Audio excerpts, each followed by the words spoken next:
Villa Palmerato has been operating as a distinct part-scale facility since 1988. On average, throughout any year, we admit 1,600 admissions and discharges. We serve approximately 70 to 75% Medi-Cal populations.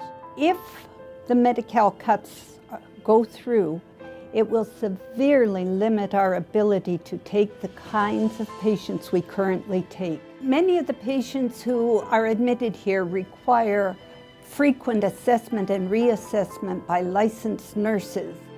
A lot of them have dementia patients, and they have really contributed to work hard all their life, and this is the time they need the most help, the most vulnerable people. All these people here are very vulnerable, and to abandon them is just really, not right.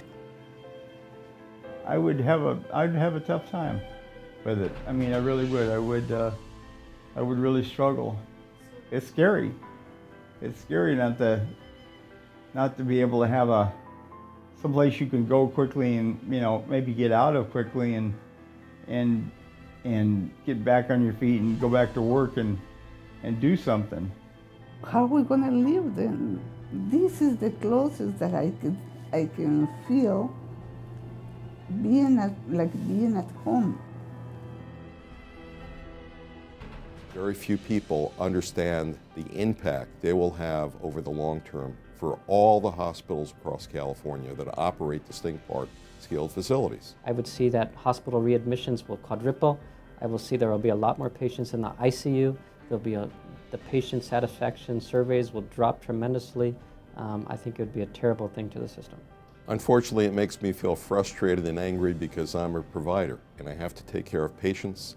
Most of us don't plan to have an acute illness that requires an extended post-acute stay after an illness. I didn't know what was available. When you have something like this happen to you, you don't go into it, planning it.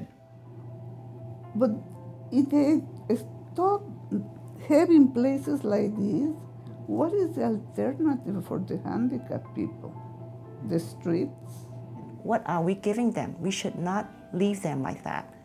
And because one of these days we'll be walking the same path as they are. And you want the same way to be like that? Come into our facilities, meet our patients, and then make your decision. It appears so very narrow-sighted that they would take the funding from a facility such as this. It would leave so many people without support. It would leave so many people in a compromised situation, in a place where they might not get better.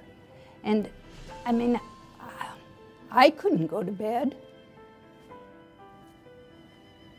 I want you to understand that if these cuts are enacted, the most vulnerable patients that we care for will have no place to go.